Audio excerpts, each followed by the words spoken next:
Bab 130. Apa dia ditipu? Sally sudah berkata seperti itu, Siska juga setuju, jadi dia dengan senyum berkata pada Claire, "Nona Sen, merepotkanmu untuk menjaga Nona Sally kami." Claire menganggukkan kepala padanya, "Seharusnya." Siska kembali, sisa 2 orang berada di luar. "Apa kamu ada mengendarai mobil ke sini? Aku langsung mengantarmu ke rumah sakit." Setelah Claire menggandeng Sally masuk ke mobil, dia membuka Baidu untuk mencari rumah sakit terdekat. Setelah membuat layanan lokasi, dia mengambil kunci mobil dari Sally dan mengendarai mobil.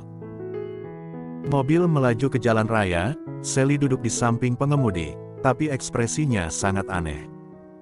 Claire dengan serius mengendarai mobil, dia menolehkan kepala ketika mendengar dia memanggil dirinya, "Kenapa? Apa sangat sakit? Kamu tahan sebentar, akan segera sampai ke rumah sakit." Pemikiran Sally berbeda dengannya, dia menatap samping wajah Claire dengan gelisah, lalu teringat dengan adegan di dalam restoran, sehingga tidak tahan untuk bertanya, "Kelaknya kamu. Apa? Sudahlah, tidak apa-apa." Sally melihat ke bawah, pertemuan ini seharusnya hanya kebetulan. Dia sudah memecahkan hal ini, seharusnya tidak sulit bagi mereka untuk bertemu lagi. Sally tidak akan keberatan, asal mereka tidak bertemu, dalam hatinya membujuk diri sendiri. Claire mengira dia kesakitan sampai sedih, dia sengaja mengulurkan tangannya memegangnya ketika lampu merah, juga membujuknya dengan suara lembut, "Jangan panik ah, aku akan lekas mengantarmu ke rumah sakit agar dokter menangani lukamu." Dalam hati Sally merasa tidak nyaman ketika melihat tangan yang saling berpegangan. Dia sama sekali tidak tahu dirinya merebut identitasnya, dia terus memperlakukan Sally dengan baik, perhatian yang tulus ini tiba-tiba membuat Sally merasa benci. Sebelum dirinya merespon, dia dengan kuat melempar tangan Claire. "Apa yang kamu katakan? Kamu sama sekali tidak tahu apa-apa." Kemarahan mendadak ini mengejutkan Claire, dia menatap Sally yang di depan dengan tatapan bingung, tidak mengerti apa yang telah terjadi. Mata Sally menjadi merah, air matanya mengalir, dia menggigit bibir bawahnya dengan kuat dan terus mengulangi satu kalimat, "Kamu tidak tahu apa-apa, kamu tidak mengerti apa-apa." "Maaf Sally, aku tidak bisa berempati dengan hal kamu kali ini, tapi aku tahu kamu pasti tidak nyaman karena tersiram air panas. Kamu jangan sedih, tunggu kamu mengobati luka ini, aku akan menemanimu ke toko makanan manisan waktu itu untuk makan, bagaimana?" Dalam hati Sally semakin marah, awalnya dia merasa bersalah, lalu kebaikan Claire padanya, hanya akan membuat hati Sally muncul rasa perlawanan. Seperti saat ini, dia merasa sangat jijik ketika melihat wajah Claire. Jelas-jelas dirinya melakukan hal yang keterlaluan, tapi dia masih menggunakan ekspresi cemas menatap dirinya, sehingga membuatnya semakin merasa bersalah. Claire melihat dia mengabaikannya, lalu lampu merah berubah menjadi lampu hijau, dia hanya bisa mengendarai mobil untuk mengantar Sally ke rumah sakit. Setelah menemani dia mengatasi luka, baru mengantarnya kembali. Sebelum 2 orang berpisah, Sally tiba-tiba berkata, "Claire, baru saja aku sangat tidak nyaman, jadi melampiaskan emosi padamu. Maaf, kamu tidak akan menyalahkan aku, kan? Tidak? Kamu lekas masuk, kita adalah teman baik, tidak apa-apa." Claire tentu saja tidak menyalahkan dia, bagaimanapun dia sudah banyak membantu dirinya. Sally menganggukkan kepala, "Iya, kakakku telah kembali, malamnya aku akan menanyakan bagaimana hasil pemeriksaannya, besok aku akan menghubungi kamu." Claire sedikit kaget ketika mengungkit hal ini, tidak lama baru berkata dengan tenang dan senyum, "Tidak buru-buru, setelah kamu istirahat dengan baik, baru katakan." Kemudian Claire langsung mengendarai mobil ke perusahaan.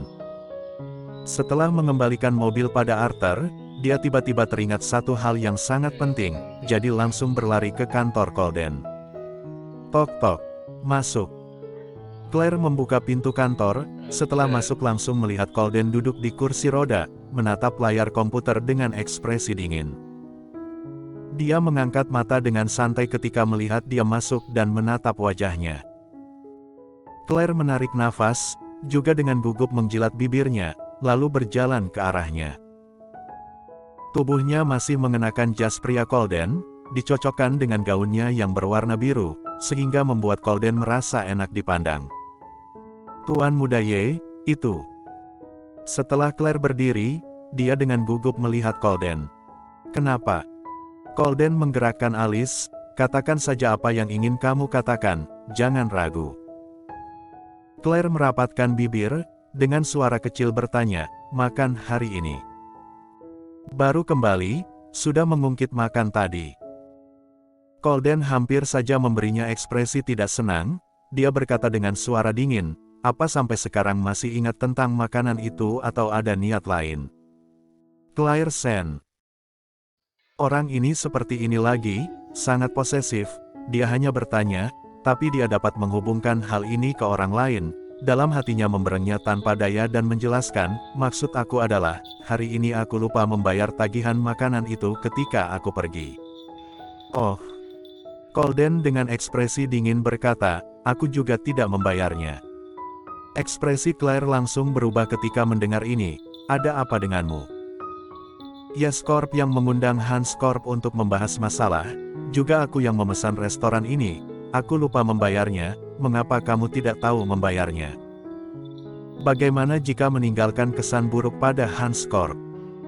Setelah berbicara sampai sini, Claire menggigit bibirnya dengan cemas, tampak dia sangat panik. Setelah mendengar ini, ekspresi di bawah mata Colden semakin mendalam, nadanya juga pelan-pelan berubah menjadi dingin, "Apa kamu sangat peduli akan meninggalkan kesan buruk padanya? Yang aku khawatirkan adalah kamu." Claire langsung katakan, "Bukankah kamu ingin kerja sama dengan Hans Corp? Jika tidak meninggalkan kesan baik, apa yang akan kamu lakukan jika Hans Corp tidak bekerja sama dengan Yes Corp? Sampai saat itu Tuan Besar akan..." Claire panik seperti semut yang di atas panci panas, dia tiba-tiba terpikir sesuatu, "Aku mencari CEO Han untuk menjelaskan dan meminta maaf." Selesai bicara, Claire benar-benar berbalik badan dan ingin keluar. Colden menyipitkan matanya yang serius, "Berhenti." Claire berhenti, lalu menolehkan kepala untuk menatapnya dengan bingung. Colden merapatkan bibir, tatapan penuh rasa tidak berdaya. "Di matamu, apakah aku tipe orang yang tidak punya pikiran? Sehingga membuatmu salah paham bahwa makanan itu dibayar oleh Andri? Meskipun Andri yang bayar, bisa bagaimana?" Claire menggigit bibir bawahnya, "Aku tidak mengatakan bahwa dia tidak boleh membayarnya. Bagaimanapun Yes Corp kita yang duluan mengundang mereka dan kita harus melakukan yang terbaik untuk memperlakukan tamu. Kita." Kata ini tiba-tiba membuat orang merasa nyaman, sehingga Colden mencibir mulutnya.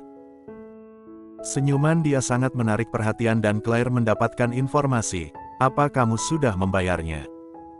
"Tidak." "Claire, kalau begitu, aku pergi untuk menjelaskan." "Jelaskan apa?" "Restoran itu milik Yes Corp." "Claire, apa yang kamu katakan?" "Aku tidak perlu membayar uang jika makan di sana." Claire tidak bisa mengatakan apa-apa. Setelah berbicara sangat lama, baru menyadari apakah Colden sengaja tidak memberi tahu dia. Apa dia ditipu? Bersambung.